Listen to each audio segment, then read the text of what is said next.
Hello friends, स्वागत है आप सभी का हमारे channel BT UP study point में। और दोस्त यहाँ पे बात करने वाले हैं पॉलिटेक्निक से एंट्रेंस एग्जाम से रिलेटेड। यहाँ पे जो आपका क्रैश कोर्स स्टार्ट हो रहा है, टोटल आपको 45 डेज का, बहुत ही इंपॉर्टेंट है दोस्त। यहाँ पे इसमें दोस्त इस क्रैश कोर्स के माध्यम से बहुत से इंपॉर्टेंट पॉइंट यहाँ पे क्लियर कराएंगे, जिससे कि दोस्त आपको एंट्रेंस एग्जामिनेशन में आप अच्छे से अच्छे मार्क्स ला सकें। तो यहाँ पे हम बात करने वाले हैं, बहुत से स्टूडेंट का कमेंट आ रहा था कि सर आप जो है उसको चैप्टर वाइज यहाँ पे क्रैश कोर्स को कराइए। लेकिन दोस्तों यहाँ पे मैं बताऊँगा, मैं यहाँ पे आपको क्वेश्चन वाइज यहाँ पे कराऊंगा, जिसमें दोस्त आपको क्वेश्चन बताऊंगा और उससे रिलेटेड कुछ इन्फॉर्मेशन, कुछ पॉइंट और सभी डाउट को यहाँ पे क्लियर करूंगा, जिससे दोस्त आपका क्या होगा, यहाँ पे 45 डेज में सभी लेसनों को मैं यहाँ पे कवर करने वाला हूँ। तो उससे आपको घबराने की कोई ज़रूरत नहीं है, सभी लेसन यहाँ पे आपके क्लियर हो जाएंगे। एक एक चैप्टर, एक एक क्वेश्चन आपको अच्छी तरीके से आ जाएगा। तो चलते हैं दोस्त, आज का यहाँ पे क्रैश कोर्स स्टार्ट करते हैं। और दोस्त आपको बता दें, इसके लिए क्या करना है, एक आपको कॉपी बनानी है पतली सी। उस पर दोस्त मैं आपको यहाँ पे जो भी पॉइंट बताऊँगा, उस पॉइंट को आपको नोट करना है। एक एक क्वेश्चन के पॉइंट जितने भी मैं बताऊँगा, सभी पॉइंटों को आपको नोट डाउन करते हुए चलना है। और वही दोस्त आपका एंट्रेंस एग्जामिनेशन के टाइम बहुत ही ज़्यादा यूजफुल रहेगा आपके लिए। उसको आपको रिवीजन करना है, और अगर आपको उसमें से भी क्वेश्चन बनते हैं तो वहाँ पे आपके लिए बहुत ही ज़्यादा फ़ायदा होगा। तो आज का क्रैश कोर्स यहीं से दोस्त स्टार्ट करते हैं। और जितने भी दोस्त यहाँ पे नए स्टूडेंट जुड़े हुए हैं, सभी लोग दोस्त चैनल को सब्सक्राइब करिएगा और वीडियो को दोस्त अपने दोस्तों तक ज़रूर पहुँचाइएगा। आप अपने व्हाट्सएप ग्रुप, फेसबुक ग्रुप में ज़रूर शेयर करें। चलते हैं दोस्त, यहाँ पे क्रैश कोर्स का जो आपका पहला दिन है, पहले दिन को यहाँ पे स्टार्ट करते हैं, जो कि फिजिक्स का है। जैसा कि आपका शेड्यूल मैंने पोस्ट किया था दोस्त कल के समय, तो आपने देखा होगा वहाँ पे शेड्यूल जो मैंने बताया था कि आपका शेड्यूल क्या होगा, सोमवार मंगलवार, ठीक है। सोमवार और मंगलवार है वो आपका मैथमेटिक्स का टर्न है। बुधवार और बृहस्पतिवार ये आपका क्या है, वहाँ पे केमिस्ट्री का है। और शुक्रवार और शनिवार, ठीक है, ये आपका वहाँ पे फिजिक्स क्या है दोस्त, फिजिक्स का टर्न है, ठीक है। तो इसी शेड्यूल के अकॉर्डिंग क्लासेस जो हैं वो आपकी चलेंगी लगातार। यहाँ पे अब आपकी चलेंगी क्लासेस टोटल आपको 45 डेज में ही दोस्त यहाँ पे क्लियर कराना है। और आपको समझ में भी आएगा, एक एक पॉइंट, एक एक डाउट को यहाँ पे क्लियर कराएंगे। और जिस भी स्टूडेंट को कोई भी प्रॉब्लम हो दोस्त, तो वो हमारे लाइव सेशन ऑन रहता है। जब आप कमेंट करेंगे दोस्त, तो हम वहाँ पे लाइव सेशन में दोस्त आपका आंसर तुरंत देंगे। इसके लिए दोस्त आप निश्चिंत रहिए। कोई भी प्रॉब्लम हो दोस्त, किसी भी प्रकार की समस्या हो, तो आप हमें कमेंट करके ज़रूर बताएं। तो चलते हैं यहाँ पे पहला क्वेश्चन से ही स्टार्ट करते हैं दोस्त। यहाँ पे ध्यान से देखिएगा, पहला क्वेश्चन है, केल्विन मान में मानव शरीर का सामान्य ताप है। तो इसमें दोस्त आपको यहाँ पे पूछ रहा है क्वेश्चन में कि केल्विन मान में मानव शरीर का सामान्य ताप क्या है। तो इसका दोस्त जो आपका सामान्य ताप है, ध्यान से देखिएगा, इसके लिए जो आपका सामान्य ताप है वो आपका डी है। क्या है दोस्त, 310 केल्विन। क्या है दोस्त, यहाँ पे 310 केल्विन जो कि इसका सामान्य ताप है यहाँ पे। अब दोस्त यहाँ पे बात करते हैं कि केल्विन, ध्यान से समझिएगा, ये मैंने क्या बताया, ये हमने केल्विन में बताया। अगर ये हम सेल्सियस पैमाने में बात करें, एक एक पॉइंट देखिएगा, इसका दोस्त जो आपका करेक्ट आंसर है वो तो यहाँ पे डी है, ठीक है। 310 केल्विन इसका आंसर होगा, ठीक है। ये आपका क्या है, केल्विन में। अगर दोस्त यही हम डिग्री सेल्सियस में इसमें बात करें, तो डिग्री सेल्सियस जो होगा वो आपका 36.9 डिग्री सेल्सियस, या इसे हम बोल सकते हैं 37 डिग्री सेल्सियस। कितना दोस्त, 37 डिग्री सेल्सियस इसी को बोल सकते हैं, जो आपका 310 केल्विन है। अगर दोस्त यही हम फ़ारेनहाइट के बारे में बात करें, फ़ारेनहाइट में इसको हम कैसे लिखेंगे, तो यहाँ पे दोस्त फ़ारेनहाइट को हम लिखेंगे 98.4 डिग्री फ़ारेनहाइट, या 98.6 डिग्री फ़ारेनहाइट, ठीक है। ये आपका हो गया फ़ारेनहाइट में। सेल्सियस मैंने बताया, सेल्सियस में क्या है दोस्त, 36.9 डिग्री सेल्सियस या 37 डिग्री होता है। और फ़ारेनहाइट में आपका होता है 98.4 डिग्री फ़ारेनहाइट। अगले दोस्त यहाँ पे कुछ पॉइंटों पे बात करते हैं, जिसको आपको नोट डाउन करना है। जो कि इंट्रेंस के लिए दोस्त बहुत ही ज़्यादा इंपॉर्टेंट है। तो यहाँ पे पहले पॉइंट पे बात करते हैं, पॉइंट नंबर 1 पे। तो एक एक पॉइंट आप समझिएगा। अगर दोस्त यहाँ पे मानव शरीर की बात कर रहे हैं, अगर टेम्परेचर की बात करें, सामान्य ताप के बारे में बात करें, तो उसका जो ताप होता है वो आपका 95 डिग्री से फ़ारेनहाइट से कम और 110 डिग्री फ़ारेनहाइट से अधिक नहीं होना चाहिए। ठीक है, अधिक नहीं होता ही नहीं है। ठीक है, जो आपका होता है वो आपका 95 डिग्री फ़ारेनहाइट से कम नहीं होता है मानव शरीर का ताप, और अधिकतम कितना होता है वो आपका 110 डिग्री फ़ारेनहाइट होता है अधिकतम। न्यूनतम होता है 95 डिग्री फ़ारेनहाइट और अधिकतम होता है 110 डिग्री फ़ारेनहाइट। इससे अधिक आपका ताप नहीं हो सकता और इससे कम आपका ताप नहीं हो सकता। बात करते हैं दोस्त यहाँ पे दूसरे पॉइंट की ओर। तो यहाँ पे दूसरा पॉइंट है, ताप किसी पदार्थ के अणुओं के गतिज ऊर्जा का माप होता है। किसका दोस्त? अणुओं की गतिज ऊर्जा का माप होता है, जो कि ताप होता है। ठीक है, ये आपका ताप, जो कोई अणु है वो आपका क्या है, गतिज ऊर्जा वहाँ पे गति कर रहा है, तो उसके द्वारा जो आपका वहाँ पे हुआ वो क्या कहलाता है, वहाँ पे ताप कहलाता है। तीसरे पॉइंट पे दोस्त बात करते हैं। तो तीसरा पॉइंट है, निर्वात का कोई ताप नहीं होता, अर्थात निर्वात का ताप शून्य होता है। कितना दोस्त? निर्वात का ताप शून्य होता है। ठीक है, ये आपको वेरी इंपॉर्टेंट पॉइंट है, जो कि यहाँ पे कॉपी पे आपको नोट करना है। बात करते हैं यहाँ पे चौथे पॉइंट की ओर। तो चौथा पॉइंट है दोस्त, यहाँ पे देखिएगा, केल्विन पैमाने से कभी भी ऋणात्मक ताप नहीं मापा जा सकता। किससे? केल्विन पैमाने से। ठीक है, इसमें आप वहाँ पे निगेटिव टेम्परेचर को नहीं माप सकते, ओनली आपका जो है वो आपका पॉजिटिव टेम्परेचर ही मान सकते हैं। चलते हैं दोस्त यहाँ पे अगले क्वेश्चन की ओर। अगला क्वेश्चन को देखते हैं यहाँ पे। अगला क्वेश्चन है दोस्त, यहाँ पे ध्यान से देखिए। अगला क्वेश्चन है, कमरे की ताप पर कौन सी धातु द्रव्य अवस्था में पाई जाती है? तो यहाँ पे आपने सुना होगा Hg, मरकरी। ठीक है, इसका दोस्त जो आपका करेक्ट आंसर है वो आपका सी है, मरकरी है, जो कि पारा या जिसे हम मरकरी कहते हैं। इसका जो आपका धातु सामान्य ताप, अर्थात ये जो कमरे का टेम्परेचर है, इस पे आपका द्रव्य अवस्था में पाई जाती है। जो इसका निष्कर्षण होता है, पारे का निष्कर्षण होता है, वो आपका सीने बार अयस्क द्वारा किया जाता है। किससे दोस्त? सीने बार अयस्क द्वारा किया जाता है, जो आपका पारे का निष्कर्षण होता है। तो दोस्त यहाँ पे हम Hg से रिलेटेड कुछ इंपॉर्टेंट पॉइंट बता रहे हैं, जिससे दोस्त आपको बहुत ही अच्छी तरीके से कॉपी पे नोट डाउन करते हुए और अच्छी तरीके से समझते हुए चलना है।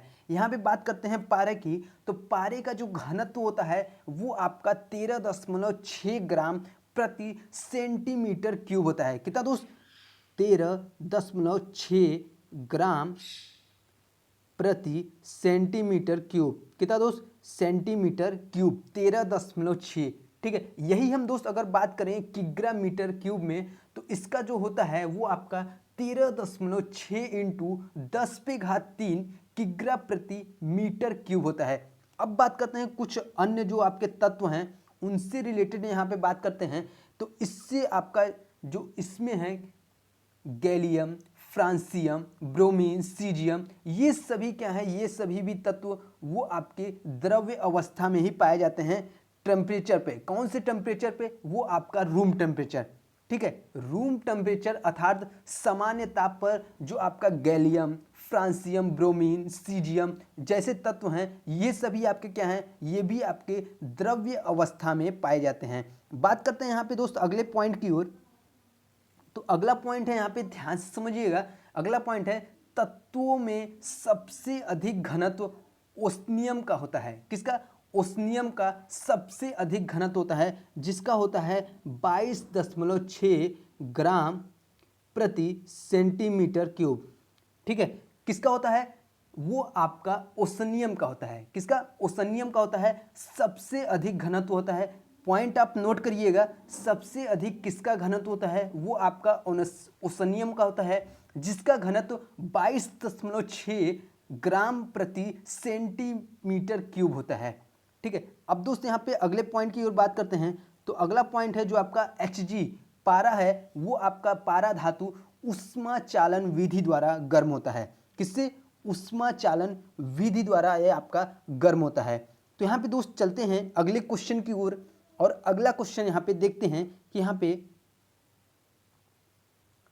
अगला क्वेश्चन है दोस्त, यहाँ पे ध्यान से देखिएगा। बोल रहा है हीरे चमकने का कारण क्या है। तो जो हीरा है दोस्त, उसका चमकने का जो रीजन है वो क्या है। तो उसका जो रीजन है वो आपका क्या है, यहाँ पे रिफ्लेक्शन ऑफ लाइट है। क्या है दोस्त, यहाँ पे पूर्ण आंतरिक परावर्तन। ये क्या होता है दोस्त, इसके बारे में भी यहाँ पे डिटेल से चर्चा करेंगे और कुछ पॉइंटों को बताएंगे इससे रिलेटेड। यहाँ पे दोस्त मैंने आपको बताया कि हर चैप्टर के क्वेश्चन लेंगे, एक एक क्वेश्चन को कराएंगे अच्छी तरीके से, और उस क्वेश्चन से रिलेटेड आपको जितने पॉइंट बनते हैं, जितने क्वेश्चन एग्जामिनेशन में पूछे जा सकते हैं, उन क्वेश्चनों को भी मैं यहाँ पे कराऊंगा। जिससे क्या होगा दोस्त, अगर आपको इससे रिलेटेड कोई भी वहाँ पे एंट्रेंस एग्जामिनेशन में क्वेश्चन आता है तो वहाँ पे दोस्त आप क्वेश्चन को आसानी से सॉल्व कर सकते हैं। तो इसका जो रीजन है दोस्त, हीरा का जो चमकने का कारण है वो आपका रिफ्लेक्शन ऑफ लाइट है, जिसे हम पूर्ण आंतरिक परावर्तन कहते हैं।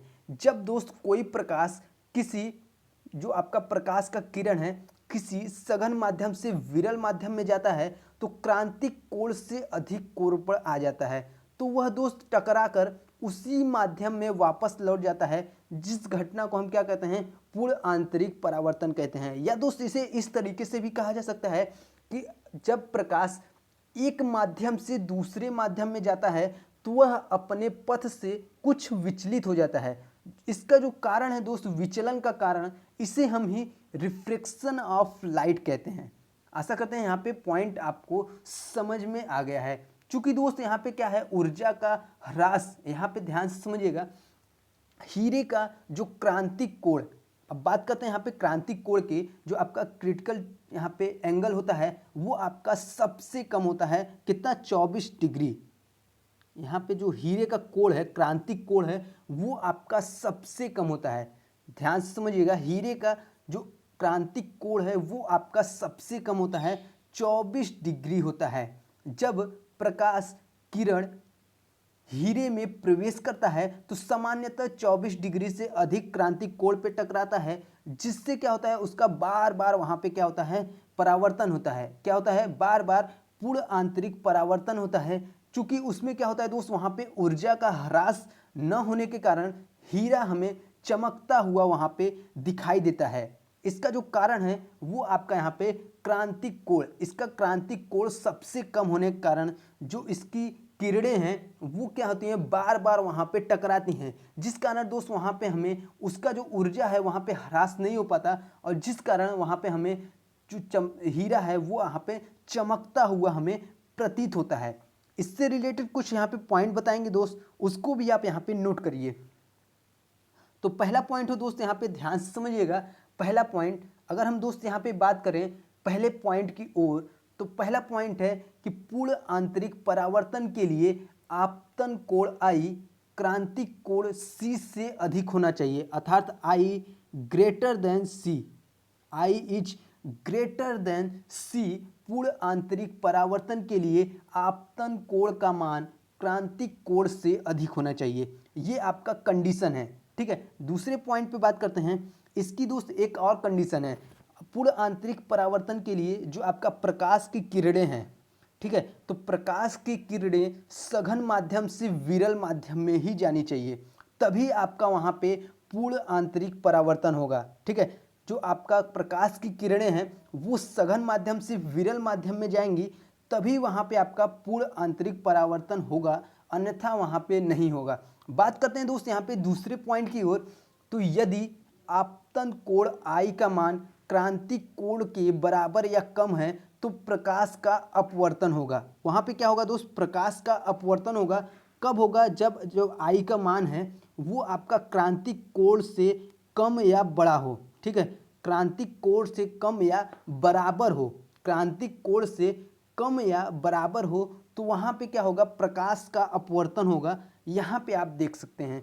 तीसरे पॉइंट पे दोस्त यहाँ पे बात करते हैं हीरे से रिलेटेड। तो यहाँ पे हीरा से रिलेटेड बात करते हैं। यहाँ पे हीरे का जो अपवर्तनांक होता है वो आपका सबसे अधिक होता है, हीरे का जो अपवर्तनांक होता है वो आपका सबसे अधिक होता है। इसलिए जो इसका क्रांतिक कोण होता है वो आपका सबसे कम होता है।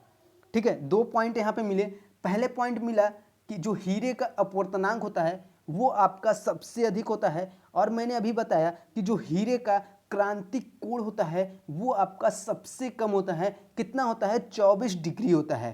ठीक है, बात करते हैं दोस्त, यहाँ पे जितने यहाँ पे पॉइंट हैं वो सभी यहाँ पे क्लियर हो गए। इसका जो जो कारण था, अब कब होगा दोस्त पूर्ण आंतरिक परावर्तन, इसके लिए मैंने आपको बताया क्या यहाँ पे प्रकाश जो किरणें हैं वो आपका सघन माध्यम से विरल माध्यम में ही जानी चाहिए, तभी दोस्त आपका क्या होगा वहाँ पे, वो यहाँ पे पूर्ण आंतरिक परावर्तन, रिफ्लेक्शन ऑफ लाइट वहाँ पे होगा। तो बात करते हैं दोस्त यहाँ पे अगले क्वेश्चन की ओर। तो अगला क्वेश्चन है, ध्यान से देखिए, अगला क्वेश्चन है प्रिज्म के कांच में किस रंग का अपवर्तनांक न्यूनतम होगा। तो इसमें किस रंग का जो अपवर्तनांक होगा दोस्त किसका न्यूनतम होगा, वो आपका लाल रंग का होगा। प्रिज्म के कांच में किस रंग का अपवर्तनांक न्यूनतम होगा, वो आपका लाल रंग का होगा। यही हम बात करें अधिकतम की, तो अधिकतम जो होगी दोस्त वो आपकी बैगनी होगी। क्यों होगी दोस्त, यहाँ पे डिटेल से चर्चा करेंगे और एक एक पॉइंट यहाँ पे क्लियर कराएंगे सभी डाउट को। तो क्यों होता है दोस्त ऐसा, आप ध्यान से समझिएगा। जो आपका लाल रंग होता है इसका जो क्रांतिक कोण होता है वो सबसे अधिक होता है। ठीक है, लाल रंग का क्रांतिक कोण सबसे अधिक होता है और बैगनी रंग का क्रांतिक कोण सबसे कम होता है। क्या होता है दोस्त? सबसे कम होता है। इसलिए जो इसका अपवर्तनांक है, जो आपका अपवर्तनांक है वो आपका न्यूनतम किसका होता है? लाल रंग का, और बैगनी रंग का अपवर्तनांक जो होता है वो आपका सबसे अधिक होता है। बात करते हैं दोस्त यहाँ पे अगले पॉइंट की ओर। तो अगला पॉइंट है, ये ध्यान से देखिए, अगला पॉइंट है लाल रंग का अपवर्तनांक सबसे कम होने के कारण उसका विचलन सबसे कम होता है। ठीक है, जो आपका लाल रंग का अपवर्तनांक है ये कम होने के कारण जो उसका विचलन है दोस्त वो भी वहाँ पे कम होता है, और इसका जो बैगनी रंग का विचलन है वो सबसे अधिक होता है। क्यों अधिक होता है? क्योंकि इसका अपवर्तनांक अधिक है, इसलिए जो इसका विचलन है वो आपका विचलन भी यहाँ पे अधिक होता है। बात करते हैं दोस्त यहाँ पे अगले क्वेश्चन की ओर। तो दोस्त यहाँ पे क्वेश्चन बोल रहा है मानव नेत्र के रेटिना पर प्रतिबिंब बनता है। तो मानव नेत्र पे जो रेटिना पर प्रतिबिंब बनता है वो कैसा बनता है? तो वो आपका वास्तविक और उल्टा बनता है। मानव नेत्र के रेटिना पर बना प्रतिबिंब वास्तविक तथा उल्टा होता है, किंतु मस्तिष्क जो होता है दोस्त वो आपका सीधा प्रतिबिंब अनुभव करता है। ठीक है, जिसपे क्या होता है यहाँ पे रेटिना दृष्टि शिराओं या तंत्रिकाओं पे एक फिल्म बनी होती है, जिस कारण क्या होता है उसका जो प्रतिबिंब होता है वो वहाँ पे वास्तविक और उल्टा बनता है, और उससे जो मस्तिष्क है वो हमारा क्या करता है वहाँ पे सीधा प्रतिबिंब अनुभव कराता है।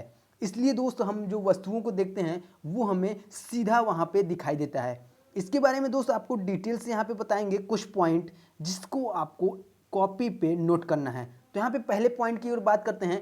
आपने दोस्त यहाँ पे सुना होगा कि यहाँ पे बहुत से लोग जो है नेत्रदान करते हैं। तो नेत्रदान में कौन सा भाग, वहाँ पे जो नेत्र का कौन सा भाग दान दिया जाता है? तो वो आपका है कॉर्निया। जो आपका कॉर्निया है दोस्त वो आपको वहाँ पे दान किया जाता है नेत्रदान के समय। ठीक है, तो आँख में जो प्रकाश होता है वो आपका कार्निया से ही होकर गुजरता है, जो कि आपका मेन पॉइंट होता है, जो कि आपका फोकस लेंस, वहाँ पे अगर हम बात करें वहाँ पे लेंस उसको बोल सकते हैं, जिससे हम क्या कहते हैं दोस्त वहाँ पे कार्निया कहते हैं। बात करते हैं दोस्त यहाँ पे अगले पॉइंट की ओर, दूसरे पॉइंट की ओर यहाँ पे बात करते हैं। तो आइरिस या परितालिका का कार्य आँख में जाने वाले प्रकाश की मात्रा को नियंत्रण करना होता है।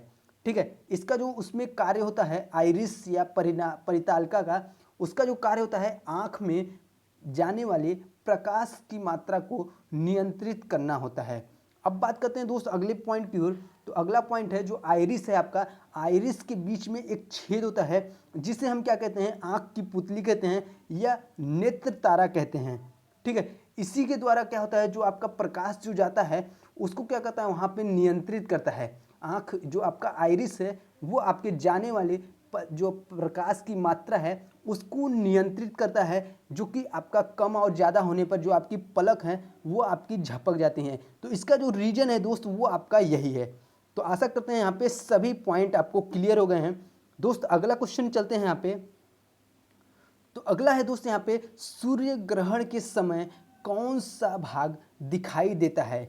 तो जो आपका सूर्य ग्रहण के समय जो आपका कोरोना है वो आपका भाग यहाँ पे दिखाई देता है। इसका दोस्त करेक्ट आंसर बी है। सूर्य के समय, सूर्य के ग्रहण के समय सूर्य के प्रकाश में दिखाई देने वाले भाग को सूर्य किरीट या कोरोना कहते हैं। सूर्य किरीट क्या है? ये आपका एक्सरे उत्सर्जित करता है, इसे सूर्य का मुकुट भी कहते हैं।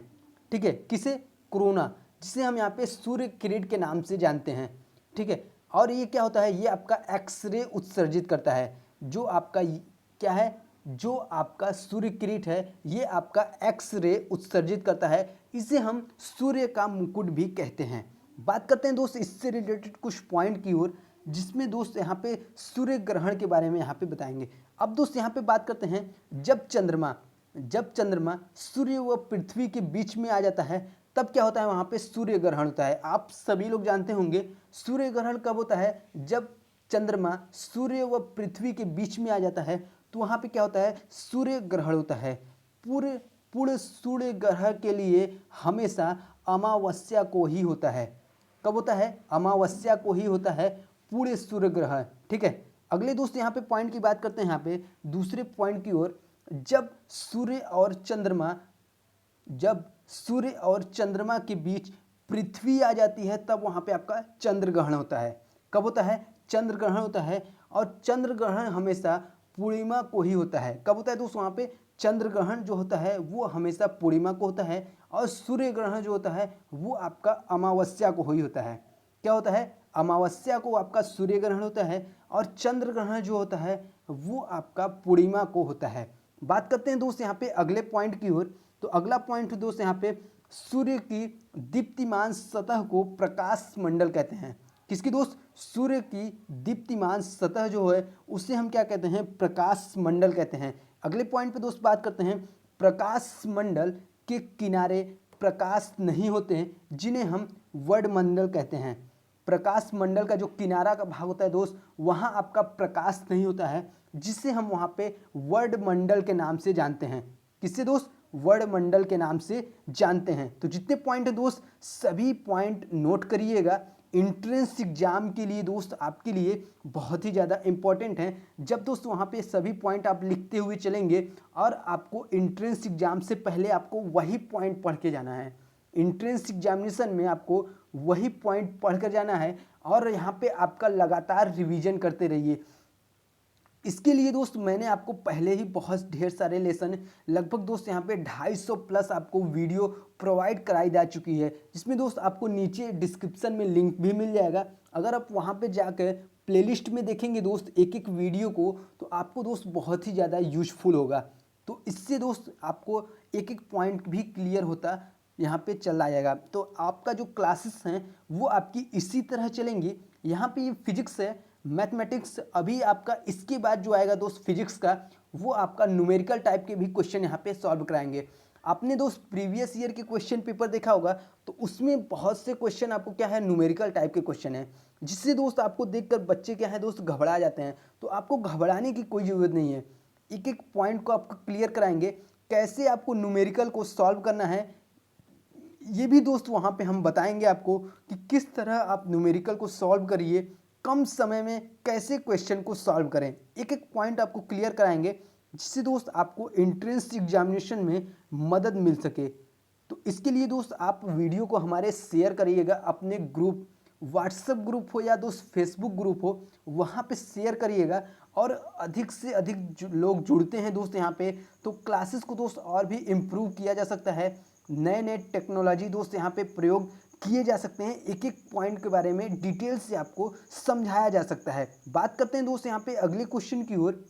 तो अगला क्वेश्चन है यहाँ पे, ऊष्मा किस प्रक्रिया से सर्वाधिक तीव्र गति से स्थानांतरित होती है? जिसमें दोस्त आपको दो ऑप्शन दिख रहे हैं, और दो ऑप्शन यहाँ पे मिस हैं। तो यहाँ पे तीसरा और चौथा जो ऑप्शन है सी और डी, वो मैं यहाँ पे आपको लिख कर बता रहा हूँ। तो सी जो है वो आपका क्या है, यहाँ पे विकिरण है। क्या है दोस्त? यहाँ पे सी जो है वो आपका विकिरण है, और डी है दोस्त वो आपका स्थिरता नुकुंचन है। क्या है दोस्त, यहाँ पे स्थिरता निकुंचन है, नुकुंचन, स्थिरता नुकुंचन है। तो इसमें आपका जो करेक्ट आंसर है इसका वो आपका सी है, विकिरण है। क्या है दोस्त, सी है, विकिरण है इसका आंसर। ऊष्मा किस प्रक्रिया में सर्वाधिक तीव्र गति से स्थानांतरित होती हैं, तो वो हमारे विकिरण, ठीक है, किसमें, विकिरण द्वारा स्थानांतरित होती हैं, जो कि सबसे तेज, ठीक है। बात करते हैं दोस्त यहाँ पे विकिरण, तो ऊष्मा का सबसे तीव्र संचरण विकिरण द्वारा होता है। विकिरण विधि में ऊष्मा के संचरण के लिए किसी माध्यम की आवश्यकता नहीं होती है। इसके द्वारा ऊष्मा का संचरण निर्वात में भी संभव है। किसके द्वारा, विकिरण के द्वारा, ठीक है। और इसके लिए दोस्त कोई भी माध्यम की आवश्यकता नहीं होती है, वो चाहे दोस्त आपका सघन माध्यम बोल दे या आपका विरल माध्यम, कोई भी माध्यम की आवश्यकता नहीं होती। अर्थात यह आपका क्या है, निर्वात में भी संभव है ऊष्मा का संचरण। बात करते हैं दोस्त यहाँ पे कुछ पॉइंट इससे रिलेटेड, जो कि दोस्त यहाँ पे आपको नोट करना है कॉपी पे। तो यहाँ पे देखिएगा, पहले पॉइंट की ओर बात करते हैं। तो पहला पॉइंट है, विकिरण ऊर्जा विद्युत चुंबकीय तरंगे हैं जिनकी ऊर्जा hv होती है।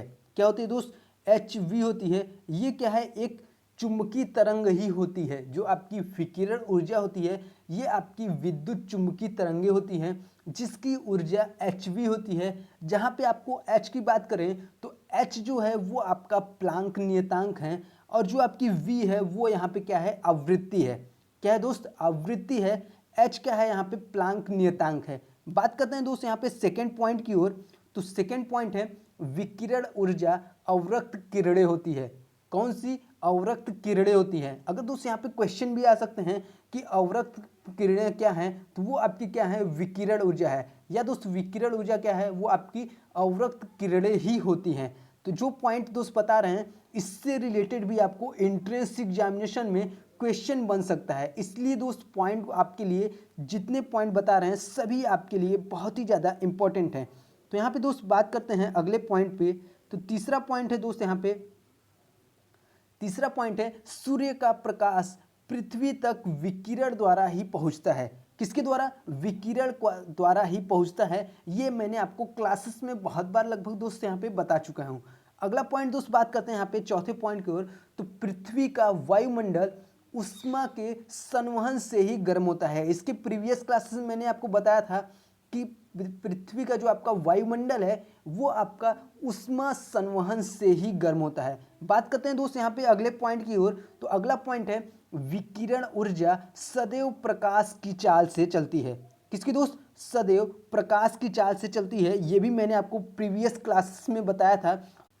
तो दोस्त इसकी जो कितनी होती है मैंने आपको बताया, प्रकाश की चाल जो होती हैं वो आपकी होती है 3 × 10⁸ मीटर प्रति सेकेंड। ये क्या है, ये आपकी प्रकाश की चाल है। बात करते हैं दोस्त यहाँ पे अगले पॉइंट की ओर। तो अगला पॉइंट है यहाँ पे, विकिरण ऊर्जा सदैव सीधी रेखा में ही चलती हैं।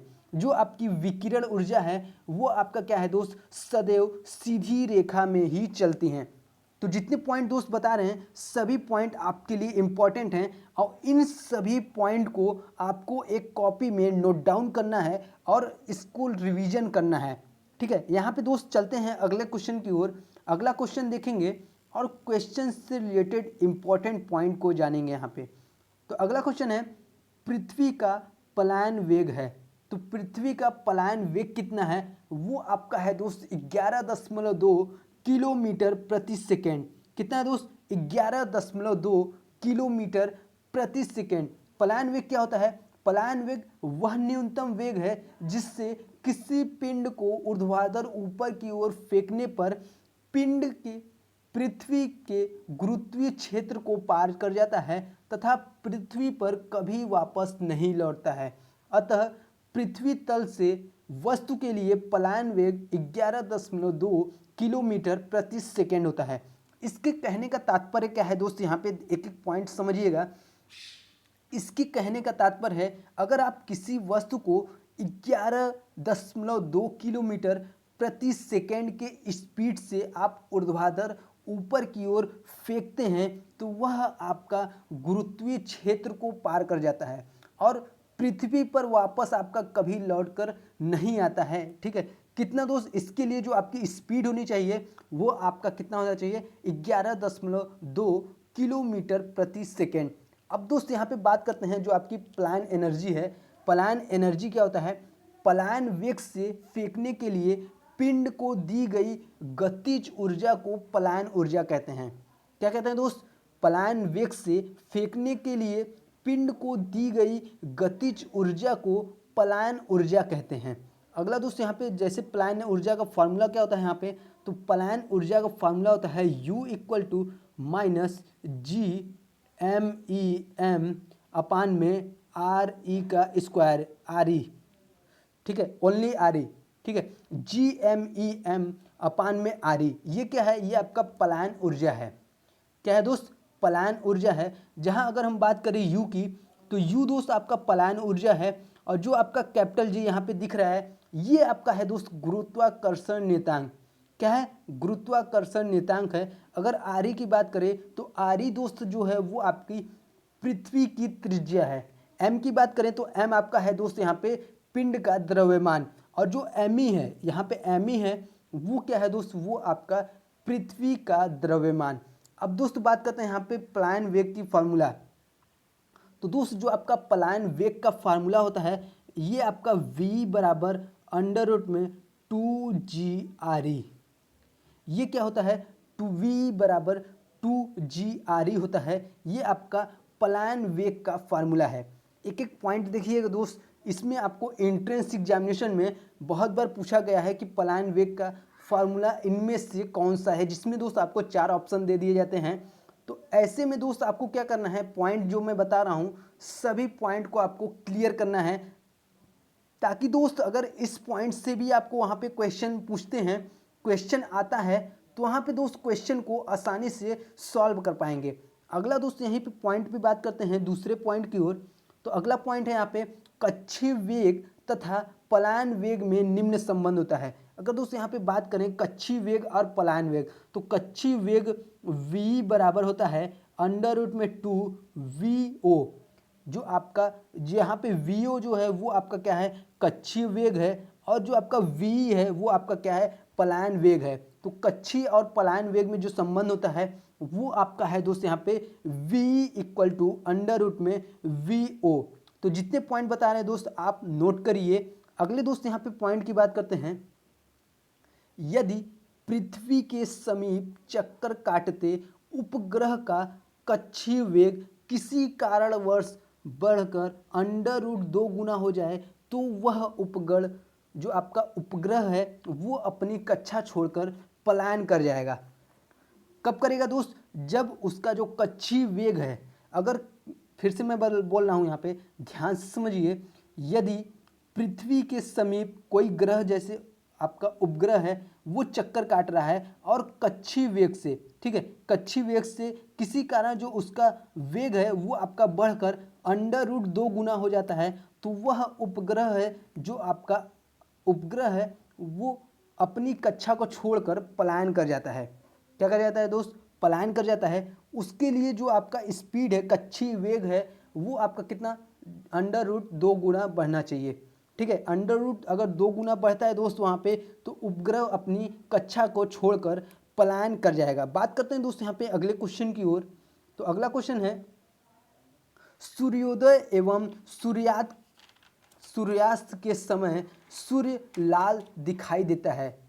ठीक है, तो इसका जो कारण है दोस्त यहाँ पे ध्यान से समझिएगा, सूर्योदय एवं सूर्यास्त के समय आपने देखा होगा जो सूर्य है वो हमें लाल दिखाई देता है। तो लाल किस लिए दिखाई देता है, वो आपका प्रकाश के प्रकीर्णन के कारण।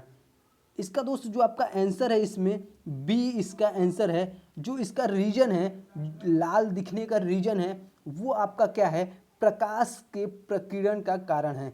जब सूर्य उगता है या डूबता है तो उसके प्रकाश को पृथ्वी तक पहुंचने में वायुमंडल के धूल आदि कणों से होकर अधिक दूरी तय करना पड़ता है, जिससे उनका इन कणों से प्रकीर्णन हो जाता है। चूंकि अन्य रंगों की अपेक्षा लाल रंग के प्रकाश का प्रकीर्णन सबसे कम होता है।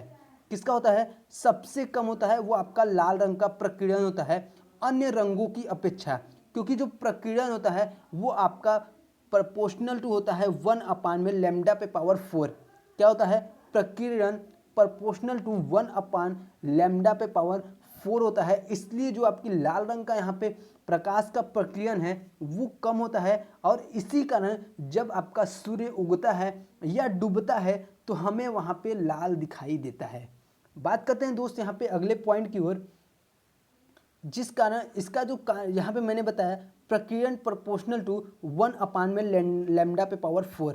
ठीक है, इस कारण दोस्त अतः हम यहाँ पे पहुँचने वाले प्रकाश में लाल रंग का आधिक्य रहता है, जो कि सबसे ज़्यादा वहाँ पे पहुँचता है, जिस कारण जो हमारा सूर्य जब उगेगा दोस्त या डूबता है तो हमें वहाँ पे लाल रंग का दिखाई देता है। बात करते हैं इससे रिलेटेड कुछ पॉइंट की। तो पहला पॉइंट है दोस्त, यहाँ पे कॉपी पे नोट डाउन करिएगा और समझने की कोशिश करिएगा। आकाश का रंग सूर्य के प्रकाश के प्रकीर्णन के कारण ही हमें वहाँ पे नीला दिखाई देता है। किसके कारण? ये आपका प्रकाश के प्रकीर्णन के कारण। दूसरा पॉइंट पे बात करते हैं यहाँ पे, प्रकाश का प्रकीर्णन केवल प्रकाश की तरंगदैर्घ्य पर निर्भर करता है।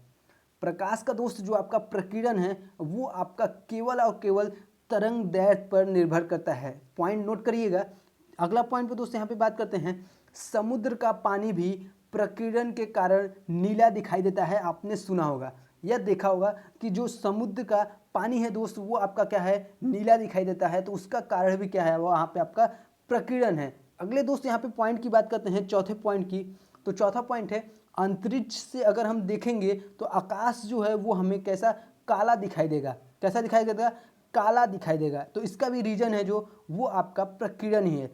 चलते हैं दोस्त यहाँ पे अगले क्वेश्चन की ओर। आशा करते हैं जितने पॉइंट बता रहे हैं सभी पॉइंट आपके लिए यहाँ पे यूजफुल हैं, और आपको कॉपी पे नोट डाउन करते हुए चलना है। एक एक पॉइंट को अच्छी तरीके से भली भांति समझना है। और दोस्त यहाँ पे आपको बता दें, जैसा कि मैंने आपको बताया, वीडियो को आप शेयर करिए। वीडियो को जब आप शेयर करेंगे दोस्त तो यहाँ पे अधिक से अधिक स्टूडेंट जुड़ेंगे, और दोस्त क्लासेस को बेहतर बनाया जा सके, कुछ इम्प्रूव किया जा सके, कुछ अच्छा किया जा सके दोस्त, आपके लिए कुछ और भी चीज़ें यहाँ पे लाई जा सके। और बहुत से स्टूडेंट का यहाँ पे कमेंट आ रहा था पीडीएफ के लिए, तो पीडीएफ की भी दोस्त यहाँ पे आपको व्यवस्था बहुत ही जल्द यहाँ पे देखने को मिलेगा। पीडीएफ के लिए दोस्त मैं आपको दे दूंगा, यहाँ पे लिंक दे दूंगा। जैसे दोस्त यहाँ पे क्लिक करेंगे तो आपका वहाँ पे पीडीएफ डाउनलोड हो जाएगा, और आपको दोस्त कोई भी दिक्कत नहीं होगा। मैं आपको यहाँ पे प्रीवियस ईयर का क्वेश्चन पेपर जो है उसका भी पीडीएफ बना के मैं आपको दे दूंगा। अगर आपको पास नहीं होगा तो 1-2 साल का जो भी आपको प्रीवियस ईयर का क्वेश्चन पेपर है, अगर दोस्त यहाँ पे अगर आप और भी ग्रुप से हैं, जैसे के ग्रुप्स, ए ग्रुप्स या और कोई ग्रुप से आपने फॉर्म को फिल किया है, तो आप हमें कमेंट बॉक्स में बताइए कि आपने किस यहाँ ग्रुप से फॉर्म को फिल किया है, ताकि दोस्त वहाँ पे जैसे मैं आपको पीडीएफ प्रोवाइड कराऊँ तो उसमें दोस्त वहाँ पे बता सकूँ कि आपको यहाँ पे किस सब्जेक्ट की या किस ट्रेड से संबंधित मुझे वहाँ पे पीडीएफ को प्रोवाइड करानी है। तो यहाँ पे दोस्त बात करते हैं अगले क्वेश्चन की ओर। तो अगला क्वेश्चन है दोस्त, लास्ट क्वेश्चन है। इसके बाद आपका जब भी क्लासेस होंगे, अर्थात यहाँ पे नेक्स्ट क्लासेस जो हैं फिजिक्स का, ये भी आपका टर्न आपका फिजिक्स का ही है, और इसमें आपको न्यूमेरिकल के आपको जो कॉन्सेप्ट हैं वो वहाँ पे क्लियर कराएंगे। और दोस्त आप न्यूमेरिकल से डरते हैं, न्यूमेरिकल इतना आसान बना देंगे कि आप दोस्त देखते ही किसी भी न्यूमेरिकल को सॉल्व कर पाएंगे। ठीक है, आपको क्या करना है दोस्त? सहयोग करना है, आपको पढ़ाई करनी है, मन लगा के दोस्त यहाँ पे घर में रहिए, अच्छे से पढ़ाई करिए, जिससे दोस्त एंट्रेंस एग्जाम में आप अच्छे से नंबर ला सकें और आपका भी एडमिशन दोस्त एक अच्छे कॉलेज में मिल सके। यहाँ पे दोस्त लास्ट क्वेश्चन में बात करते हैं, CP माइनस CV का मान है। तो दोस्त जो आपका CP माइनस CV का मान होता है वो आपका सभी गैसों के लिए समान होता है। इसकी जो फार्मूली होती है दोस्तों, यहाँ पे फार्मूला जो होता है वो आपका होता है CP minus CV equal to R होता है। ये आपका फार्मूला होता है जिसे हम यहाँ पे मेयर का सूत्र कहते हैं। इसे हम क्या कहते हैं दोस्त? यहाँ पे मेयर का सूत्र कहते हैं। R यहाँ पे जो है दोस्त, इसे हम क्या कहते हैं? सार्वत्रिक गैस नियतांक कहते हैं। ठीक है, और इसका जो मान होता है, R का मान होता है, ये सभी गैसों के लिए समान होता है। इसके दोस्तों यहाँ पे मात्रक की बात करते हैं तो इसका दोस्तों जो आपका मात्रक होता है वो होता है जूल प्रति मोल केल्विन होता है। क्या होता है? जूल प्रति मोल केल्विन होता है। अगर दोस्तों यहाँ पे बात करें सार्वत्रिक गैस नियतांक के बारे में तो यदि हम 1 ग्राम अणु गैस ले तो गैस नियतांक R का मान सभी गैसों के लिए एक समान ही होगा, जिसे हम सार्वत्रिक गैस नियतांक कहते हैं। ठीक है, इसमें दोस्त आपको एक एक पॉइंट समझाऊंगा, कुछ पॉइंटें हैं यहाँ पे आपको क्लियर कराएंगे। पहले पॉइंट की ओर बात करते हैं यहाँ पे, और सभी पॉइंट दोस्त आपके लिए इंपॉर्टेंट हैं, नोट डाउन करते हुए चलिए। पहला पॉइंट है दोस्त, स्थिर दाब पर विशिष्ट ऊष्मा Cp।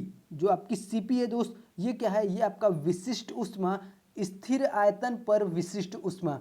पहला क्या था दोस्त? वो आपका स्थिर दाब पर विशिष्ट ऊष्मा Cp, सी प्रेशर। ठीक है, ये आपको Cp से यहाँ पे डिनोट किया है। और स्थिर आयतन पर विशिष्ट ऊष्मा जिसे हम Cv क्या कहते हैं दोस्त? यहाँ पे Cv, स्थिर आयतन पर विशिष्ट ऊष्मा Cv से अधिक होता है, अर्थात यहाँ पे Cp is greater then Cv। अर्थात मैंने क्या बताया दोस्त? यहाँ पे स्थिर दाब पर विशिष्ट ऊष्मा Cp का मान स्थिर आयतन पर विशिष्ट ऊष्मा Cv से अधिक होता है, अर्थात Cp is greater then Cv। अगला दोस्त यहाँ पे पॉइंट पे बात करते हैं, कुछ इंपॉर्टेंट पॉइंट है यहाँ पे, देखिएगा। यहाँ पे पहला पॉइंट है, बहु परमाणु गैसों के लिए जो आपकी लैम्डा की वैल्यू होती है वो आपका 1.33 होता है। किसके लिए? बहु परमाणु गैसों के लिए। अगला दोस्त यहाँ पे बात करते हैं एक परमाणु गैसों के लिए। तो एक परमाणु गैसों के लिए, जो परमाणु गैसों के लिए यहाँ पे मान होता है वो कितना होता है? लैम्डा का मान 1.66 होता है। कितना? 1.66 होता है। अगर दोस्तों यहाँ पे द्विपरमाणु गैसों के लिए बात करें लैम्डा का मान, तो वो होता है दोस्तों 1.4। कितना होता है? 1.4 होता है। जो आपका लैम्डा है इसे हम क्या कहते हैं? रुद्रोष्म इंडेक्स कहते हैं। क्या कहते हैं दोस्त? रुद्रोष्म इंडेक्स कहते हैं। अब दोस्त यहाँ पे बात करते हैं अगले पॉइंट पे। तो अगला पॉइंट है Cp/Cv। जो आपका Cp/Cv है इक्वल टू लैम्डा, इससे हम क्या कहते हैं? ये होता है, तथा हवा के लिए जो आपका लैम्डा की वैल्यू होती है, हवा के लिए जो लैम्डा की वैल्यू होती है वो होता है दोस्त 1.41। कितना होता है? 1.41 होता है हवा के लिए। ठीक है, तो जितने दोस्त पॉइंट बताए हैं सभी आप पॉइंट को याद रखिएगा और कॉपी पे नोट आप जरूर करिएगा, ताकि दोस्त अगर आपको बाद में कोई भी दिक्कत हो तो आप जैसे ही कॉपी को ओपन करेंगे तो आपका वहाँ पे सारी डाउट क्लियर हो जाएंगे। तो आशा करते हैं दोस्त आज की वीडियो, आज की क्लासेस आपको अच्छी लगी हो, इन्फॉर्मेशन की वीडियो लगी हो, अच्छा लगा हो तो वीडियो को लाइक करिएगा और दोस्तों में से साथ आप शेयर जरूर करिएगा। वीडियो देखने के लिए आप सभी का बहुत बहुत धन्यवाद।